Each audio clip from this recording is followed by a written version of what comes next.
Selamat pagi anak-anak, salam sejahtera untuk kita semua. Nah, di pertemuan kali ini saya akan mengulas kembali materi-materi yang sudah pernah kalian pelajari di kelas 10 dan kelas 11 tentunya ya. Jadi kita akan mulai beberapa materi yang akan masuk dalam ujian sekolah nantinya. Yang pertama adalah ruang lingkup biologi. Jadi di pelajaran kelas 10 ini adalah bab pertama. Yuk kita bahas. Yang pertama adalah karakteristik dasar makhluk hidup. Ya, apa sih yang membedakan antara makhluk hidup dengan tentunya ya yang tidak hidup ya? Nah, yang pertama adalah makhluk hidup itu pasti disusun oleh sel. Jadi sel itu adalah unit terkecil, unit struktural dan fungsional terkecil dari suatu tubuh makhluk hidup. Kemudian, makhluk hidup mengalami pertumbuhan dan perkembangan.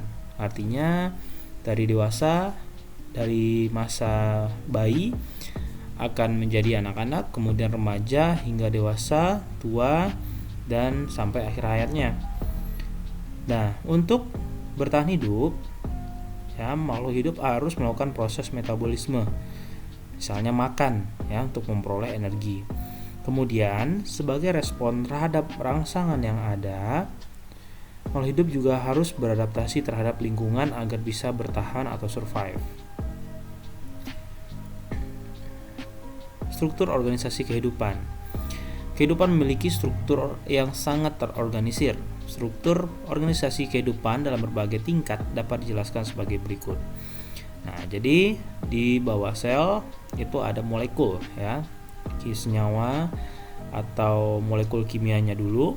Kemudian sel yang memiliki fungsi dan struktur yang sama akan membentuk jaringan. Jaringan kemudian akan bersatu dengan jaringan yang lainnya membentuk organ. Organ bersama-sama menjalankan suatu fungsi, misalnya menjalankan fungsi pencernaan yang disusun dari lambung misalnya, kemudian usus itu adalah organ-organ dan membentuk sistem organ. Nah, sistem organ itu akan menjadi satu organisme atau individu. Individu yang kemudian berasal dari satu spesies akan membentuk suatu populasi ya. Beberapa populasi akan membentuk komunitas, dan beberapa komunitas dalam suatu lingkungan akan membentuk ekosistem, dan dalam konteks yang lebih luas lagi atau skala yang lebih besar membentuk suatu bioma. Nanti kita akan bahas. Nah, jadi kita kembali struktur organisasi kehidupan, misalnya protein ya, kemudian menyusun suatu sel otot jantung misalnya, kemudian sel otot jantung akan membentuk jaringan otot jantung, kemudian sampai tingkat organ, lalu dia akan menjadi sistem organ, yaitu sistem peredaran darah atau sistem sirkulasi. Nah, sedangkan struktur organisasi kehidupan ya, kalau kita lihat tahap-tahap perkembangannya, individu ya dalam suatu ekosistem ya maksudnya. Jadi setelah dari individu, misalnya seorang anak perempuan dikatakan sebagai populasi apabila individu ini sudah lebih dari satu individu berkumpul bersama dalam suatu habitat misalnya. Nah, misalnya di sawah terdapat berbagai jenis populasi ya. Contohnya mungkin di sana ada rumah penduduk atau rumah petani, ada hewan untuk membajak sawah, contohnya kerbau, tumbuhan dan sebagainya, yang akhirnya saling berinteraksi membentuk suatu komunitas. Jadi komunitas itu adalah bentuk interaksi dari beberapa populasi pada satu wilayah. Nah, komunitas ini kemudian berinteraksi dengan faktor-faktor abiotik, contohnya suhu, cahaya, pH, kelembapan dan sebagainya. Jadi komunitas yang berinteraksi dengan lingkungan itu disebut sebagai ekosistem. Karena contohnya adalah sawah, jadi disebut sebagai ekosistem sawah. Kemudian kalau kita ambil lagi contoh hutan hujan tropis yang banyak terdapat di kawasan Indonesia. Hutan hujan tropis merupakan salah satu bioma di dunia. Nah, bioma adalah sekelompok hewan dan tumbuhan yang tinggal di lokasi geografis tertentu. Jadi ini sudah dalam suatu habitat atau wilayah geografis yang cukup luas, memiliki iklim yang sama, atau misalnya ketinggian yang sama, intensitas cahaya yang sama, curah hujan yang sama, gitu ya, suhu yang sama.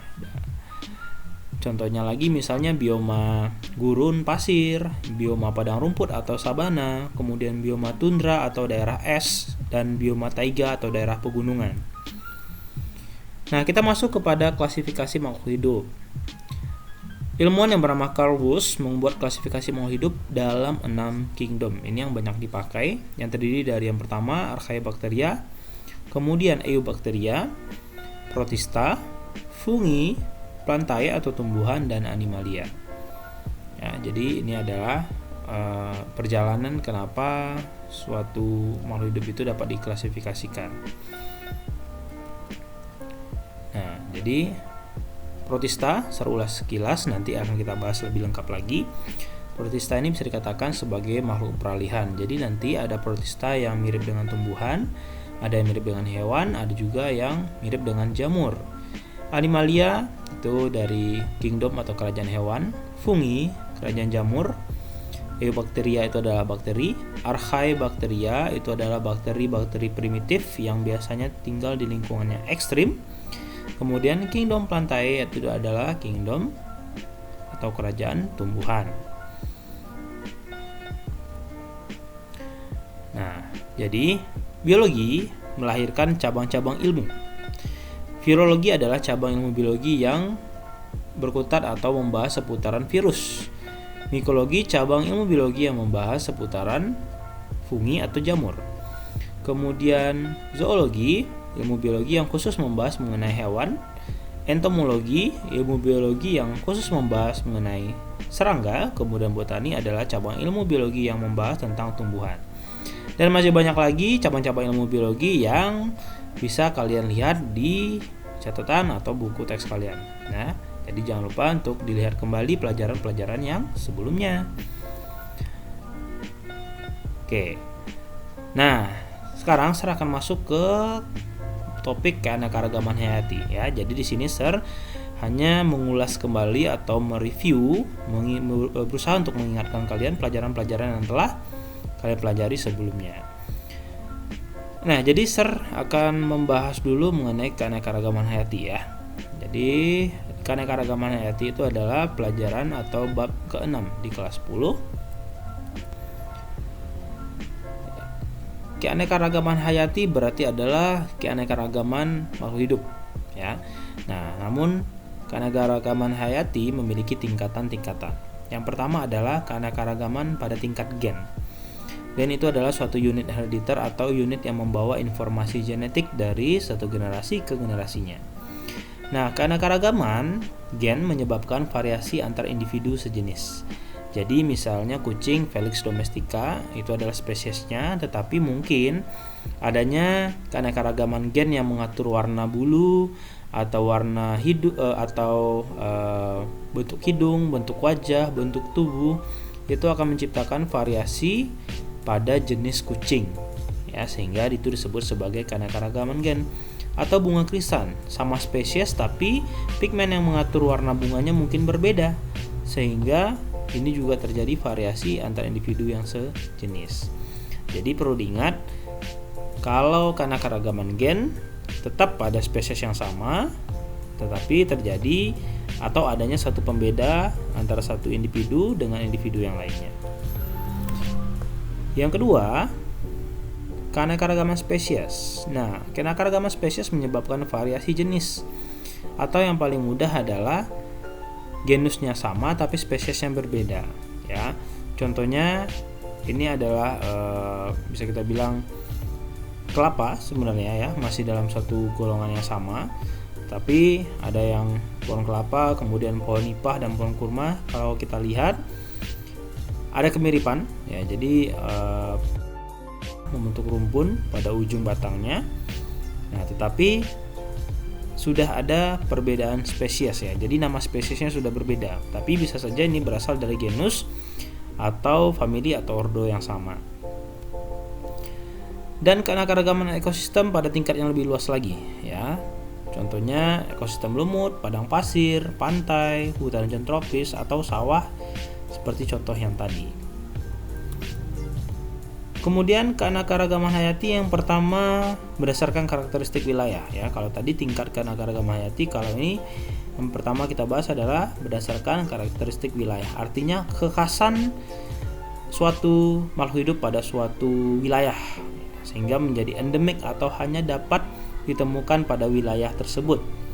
Contohnya komodo hanya ditemukan pada Pulau Komodo, anoa hanya ditemukan pada Sulawesi, Rafflesia nordi ya kebanyakan ditemukan di Sumatera, kemudian burung cendrawasih hanya ditemukan di daerah Papua. Nah, kemudian berdasarkan persebaran organisme. Jadi ada dua garis ya yang memisahkan persebaran organisme atau pengkarakterisasian organisme, yaitu garis Wallace dan garis Weber, membagi 3 wilayah dan tercipta 3 tipe fauna. Fauna tipe oriental, fauna tipe peralihan, dan fauna tipe Australia. Ini adalah contoh faunanya. Ya, kemudian apa sih sebenarnya manfaat dan nilai keanekaragaman hayati jika kita pelajari?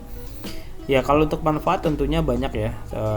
Salah satunya adalah untuk memanfaatkan nilai ekonominya bagi manusia, seperti untuk sandang, pangan, papan, serta kebutuhan tersier ya, misalnya untuk rekreasi, jadikan hewan peliharaan misalnya pada hewannya. Nah, bagaimana pengaruh kegiatan manusia terhadap keanekaragaman hayati? Ya, tentunya plasma nutfah itu artinya adalah keanekaragaman hayati atau kekayaan karena variasi dalam suatu makhluk hidup. Nah, biasanya kegiatan manusia itu seringkali merusak ya keanekaragaman hayati sehingga dapat mempengaruhi keanekaragaman yang ada. Bisa terjadi kerusakan laut akibat pemboman atau penangkapan ikan yang tidak betul, kerusakan hutan akibat alih fungsi lahan ya, atau misalnya penggunaan tanaman hasil rekayasa yang akhirnya mematikan tanaman asli. Nah, bagaimana usaha perlindungan alamnya? Ya, usaha perlindungan alam itu macam-macam. Ada secara ex situ, ada secara in situ. Artinya ex situ berarti kita menjaga keanekaragaman itu di luar habitat aslinya. Kalau in situ berarti kita menjaga keanekaragaman tersebut atau makhluk hidup tersebut pada habitat aslinya. Contohnya taman nasional ya, suaka marga satwa, cagar alam, itu adalah contoh-contoh dari konservasi atau perlindungan secara in situ pada habitatnya. Kalau misalnya kebun raya Bogor, kemudian kebun binatang di Surabaya ya, itu adalah contoh perlindungan atau konservasi secara ex situ, itu di luar habitatnya ya. Mungkin habitatnya sudah tidak aman lagi untuk ditinggali. Nah, dalam mempelajari tentang keanekaragaman hayati, kita ada melakukan suatu klasifikasi ya, pengelompokan. Klasifikasi itu artinya pengelompokan.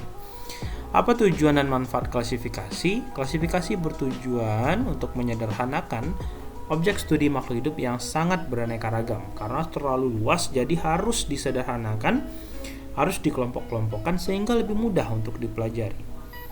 Ya, jadi manfaatnya adalah untuk penelitian lebih lanjut sehingga makhluk hidup yang telah dikenal melalui klasifikasi dapat lebih dimanfaatkan. Yang kedua, untuk dipelajari agar dapat melestarikan keanekaragaman hayati di masa mendatang. Yang ketiga adalah untuk mengetahui hubungan antara satu organisme dengan yang lainnya. 2. Proses klasifikasi. Klasifikasi dilakukan dengan cara mengelompokkan makhluk hidup berdasarkan perbedaan dan persamaan dari ciri-ciri yang dimilikinya. Ya, salah satu ciri-ciri yang dimilikinya tentu ciri-ciri yang tampak secara visual atau dari morfologinya. Contohnya, kambing dan sapi merupakan kelompok mamalia. Jadi bisa kita lihat karena adanya rambut pada kulit, kemudian karena adanya kelenjar susu untuk menghasilkan susu yang menjadi suatu kekhasan dari kelas mamalia. 3. Tata nama makhluk hidup. Nah, setelah dilakukan proses klasifikasi tentunya ada penamaan ya.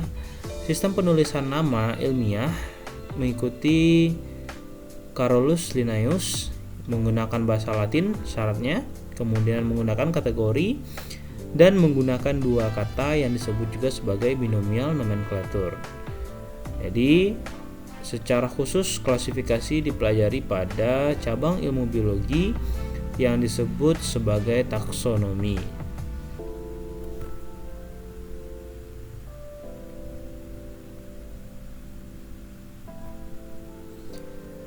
jenjang takson. Nah, di sini dapat kita lihat bahwasanya ya ini adalah sebuah satu pai Anatana Elioti. Jadi ini adalah tingkatan takson, suatu penamaan spesies ya. Jadi dimulai dari kerajaan sampai ke spesies tingkatan takson yang paling rendah pada hierarki ya, atau klasifikasi suatu spesies atau suatu individu.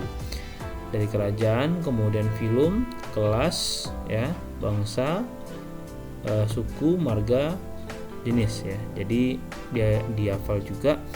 Kerajaan itu sama dengan kingdom, filum, kelas itu klasis, bangsa itu sama dengan ordo, famili itu familia, sama dengan suku, marga adalah genus ya, spesies itu adalah jenisnya.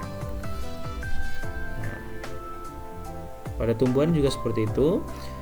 Ada kerajaan, divisi ya, kemudian kelas, ordo, famili, genus, dan spesies. Ini adalah contohnya Rafflesia arnoldi. Dan jangan lupa untuk penulisan binomial nomenclature itu dicetak miring ya, italic. Nah, setelah kita membahas dua bab sebelumnya, kita masuk kepada materi selanjutnya, yaitu mengenai ekosistem ya. Ya, jadi ini berkaitan dengan ekologi, cabang ilmu biologi yang mempelajari hubungan timbal balik antara makhluk hidup dengan lingkungannya, atau faktor biotik, faktor yang hidup dengan faktor yang tidak hidup, faktor abiotik. Ekosistem sendiri adalah suatu sistem lingkungan yang terbentuk oleh hubungan timbal balik antara makhluk hidup dengan lingkungannya. Nah, ilmu mempelajarinya adalah ekologi.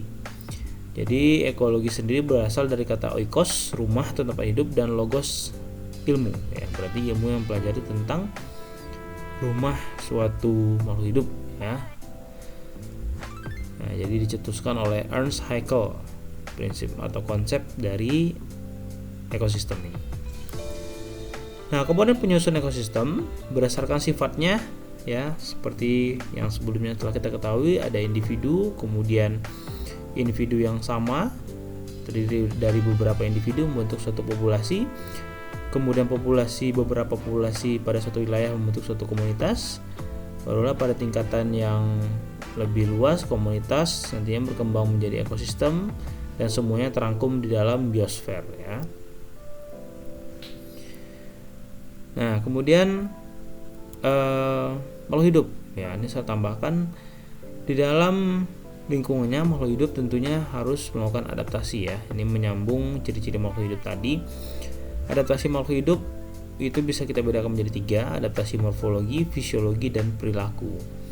Morfologi berarti berkaitan dengan penyesuaian tubuhnya ya. Salah satunya adalah kemampuan ya, suatu ini adalah semacam cicak ya, atau tokek yang bisa berkamuflase seperti daun ya bentuknya. Nah, kemudian di sini bentuknya yang sesuai dengan lingkungannya atau mirip seperti daun memudahkan dia untuk melindungi diri dari pemangsaan. Jadi susah bagi para pemangsanya untuk melihat si cicak ini atau gecko ini ya. Nah, kemudian adaptasi fisiologi. Adaptasi fisiologi ini berkaitan dengan fungsi tubuhnya. Fungsi tubuh artinya semacam aktivitas metabolismenya atau fungsi-fungsi organnya gitu ya. Contohnya sini adalah Pteridonaphalis. Jadi ini cacing yang bisa menghasilkan enzim selulase untuk melumatkan kayu-kayu kapal. Nah, jadi kayu itu terdiri dari selulosa, bisa dihancurkan dengan enzim selulase. Atau pada hewan ruminansia, pemakan rumput atau herbivora ya, seperti sapi, kerbau, dan kambing memiliki enzim selulosa, atau di mana enzim selulosa ini dihasilkan oleh bakteri yang menghasilkan enzim selulosa ya, bersifat selulotik untuk mencerna rumput-rumput atau serat yang kasar.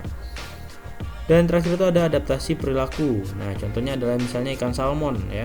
Ikan salmon dari laut dia kembali ke sungai melawan arus sungai yang deras untuk bertelur.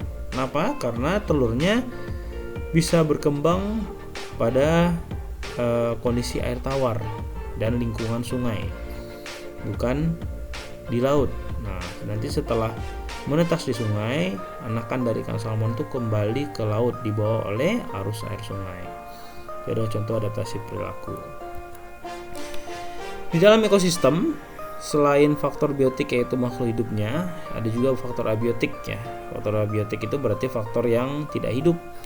Ya, tanah, air, es, sinar matahari, apapun itu yang berkaitan dengan sesuatu yang tidak hidup. Nah, berdasarkan fungsinya di dalam ekosistem, setiap makhluk hidup ini memiliki peran. Ya, ada yang berperan sebagai penghasil, produser, biasanya oleh tumbuhan. Ada yang pengkonsumsi atau konsumer, dan konsumer ini bertingkat lagi ya, saling melakukan pemangsaan. Dan terakhir ada yang bersifat pengurai. Nah, sehingga bisa tercipta simbiosis atau hubungan timbal balik antar komponen ekosistem. Ada yang sifatnya simbiosis mutualisme yang sama-sama menguntungkan, seperti kupu-kupu dengan bunga. Kupu-kupu mendapatkan nektar dari bunga dan bunga terbantu penyerbukannya oleh kupu-kupu. Kemudian simbiosis parasitisme, di mana satu diuntungkan yang satunya lagi rugi. Contohnya benalu pada tanaman ya. Dia bisa menginfeksi tanaman, mengambil nutrisi dari tanaman inangnya, dan tanaman inangnya itu akhirnya mati. Atau simbiosis komensalisme, di mana satu individunya tidak terjadi apa-apa, tidak berefek apa-apa, dan yang satunya lagi malah diuntungkan ya. Ini adalah ikan remora yang berlindung di sekitaran ikan hiu dari pemangsaan ya. Jadi ikan hiu ini tidak akan memangsa ikan remora, tetapi bagi ikan-ikan lain yang menjadikan ikan remora sebagai makanannya, dia akan takut ya karena adanya kehadiran ikan hiu di sini. Jadi ikan remoranya untung, tapi hiunya juga tidak rugi dan tidak untung ya. Jadi tidak mendapatkan manfaat apa-apa gitu. C. Aliran energi. Yang pertama adalah rantai makanan. Ya, jadi rantai makanan ini menggambarkan bagaimana hubungan antara suatu organisme yang satu dengan yang lainnya. Jadi berdasarkan fungsinya di dalam suatu ekosistem, apakah dia sebagai produsen, konsumen, atau decomposer. Ya, jadi biasanya urutannya adalah dari produsen. Ya, produsen itu diisi oleh makhluk hidup yang mampu membuat makanannya sendiri. Ya, berarti makhluk hidup yang mampu melakukan fotosintesis seperti tumbuhan atau fitoplankton ya. Fitoplankton ini merupakan alga uniseluler yang bersifat mikroskopik dan punya klorofil. Nah, kemudian produsen itu akan dimakan oleh konsumen tingkat 1, biasanya hewan herbivore, hewan pemakan tumbuhan, kemudian dimakan lagi oleh konsumen tingkat 2 ya. Kemudian dimakan lagi konsumen tingkat 3, konsumen tingkat 4, begitu selanjutnya sampai nanti terakhirnya adalah ketika konsumen yang paling atasnya mati, dia akan diuraikan oleh yang namanya decomposer.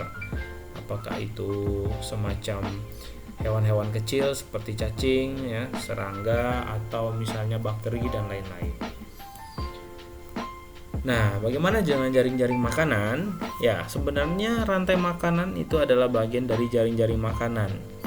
Tapi jaring-jaring makanan berisikan beberapa rantai makanan yang kompleks, artinya beberapa rantai makanan yang terjadi di satu ekosistem yang saling tumpang tindih dan memungkinkan suatu makhluk hidup memiliki mangsa atau makanan yang lebih banyak, atau atau suatu makhluk hidup justru memiliki pemangsa yang lebih daripada satu ya. Jadi kalau tadi misalnya elang hanya makan ular, di sini mungkin burung pemangsa, elang atau burung hantu bisa makan tikus, bisa memakan burung-burung kecil ya, atau mungkin makan serangga dan lain-lain. Nah, tetap pada jaring-jaring makanan tetap ada produsen, konsumen, kemudian ada lagi konsumen tingkat 1 ya, konsumen primer, tingkat 2 sekunder, tersier, dan selanjutnya. 3. Tingkat trafik. Ya, sebenarnya tingkat trafik ini sama dengan urutan atau tingkatan pada jaring-jaring makanan atau rantai makanan. Hanya saja tingkat trafik lebih menjelaskan bagaimana atau seperti apa aliran energi yang terjadi dari satu tingkat ke tingkat yang lain. Nah, jadi untuk urutan tingkatnya, tingkat trafik 1 itu adalah produsen, tingkat trafik 2 herbivore, trafik 3 carnivore 1, trafik 4 carnivore 2, begitu seterusnya. 4. Piramida ekologi. Ya, piramida ekologi itu banyak ya. Ada piramida massa menggambarkan berat atau biomasa suatu makhluk hidup dalam ekosistemnya. Ada piramida jumlah menggambarkan jumlah. Ada piramida energi menggambarkan aliran energi yang terjadi. Nah, pada slide ini adalah piramida energi. Jadi dari produsen itu punya energi yang paling besar 10.000 kilokalori, konsumen primer 1.000 kilokalori, konsumen sekunder 100 kilokalori, dan konsumen tersier 10 kilokalori. Artinya semakin ke atas, semakin tingkat trafik yang ke atas, berarti aliran energinya semakin berkurang atau ada energi yang akhirnya terbuang. Ya, karena memang tidak semua energi yang tersedia pada produsen itu dapat ditampung atau diambil oleh tingkat trafik yang ada di atasnya. Nah, kalau kita bicara tadi tentang hubungan timbal balik antara makhluk hidup dengan lingkungannya, terkadang hubungan itu bisa melahirkan dampak yang negatif juga ya. Salah satunya adalah misalnya contoh aktivitas manusia seperti polusi atau asap kendaraan dari kendaraan bermotor, kemudian asap pabrik ya yang akan melepaskan gas CO2 atau CO dan gas-gas lainnya yang akan membuat terjadinya kondensasi dan menghasilkan hujan asam, di mana tidak semua tumbuhan itu dapat toleran terhadap hujan asam atau pH yang rendah, sehingga dapat membuat tanaman mati atau makhluk hidup yang lainnya mati. Terjadi kerusakan hutan akibat alih fungsi lahan ya. Terjadi kerusakan hutan karena pengubahan pemanfaatan suatu lahan, dan kerusakan hutan ini tidak terkontrol ya. Jadi hanya ditebang begitu saja tanpa tebang pilih, sehingga suatu lingkungan atau suatu ekosistem hutan menjadi rusak. Pencemaran sungai. Banyak manusia yang membuang limbah rumah tangga atau limbah industri ke sungai ya, sehingga terakumulasi di sungai dan mencemari sungai. Nah, bagaimana upaya pelestarian lingkungan? Contohnya adalah dengan membuat tanaman kota ya. Ini salah satu untuk mengatasi polusi. Reklamasi pantai ya, reklamasi pantai. Jadi dibuatnya dam-dam atau semacam timbunan untuk mencegah abrasi pantai ya, dan penyediaan tempat sampah di tempat-tempat umum yang sangat mungkin dilakukan. Nah, limbah dan daur ulang limbah. Nah, jadi limbah juga, limbah rumah tangga terutama sebenarnya yang masih bisa digunakan itu bisa di reuse kembali ya, atau di recycle kembali, didaur ulang kembali. Misalnya untuk limbah-limbah yang bersifat anorganik seperti plastik itu bisa diubah menjadi karya ya, atau misalnya dijual kepada pengepul untuk diolah lagi menjadi barang yang lain. Atau misalnya sampah-sampah organik ditumpuk kemudian dicampurkan ke dalam atau dibentuk menjadi pupuk kompos. Sedangkan yang mungkin tidak bisa diolah lagi itu bisa disimpan dengan rapi dalam suatu wadah, kemudian dibuang dan diberikan pada petugas yang berwenang sehingga bisa dibawa kepada tempat penampungan sampah akhir dan apakah diolah atau diproses sehingga menjadi limbah yang tidak bisa mencemari lingkungan. Nah, sekian yang dapat saya jelaskan pada pertemuan kali ini. Terima kasih atas perhatiannya. Semoga dilancarkan untuk ujian sekolahnya. Terima kasih.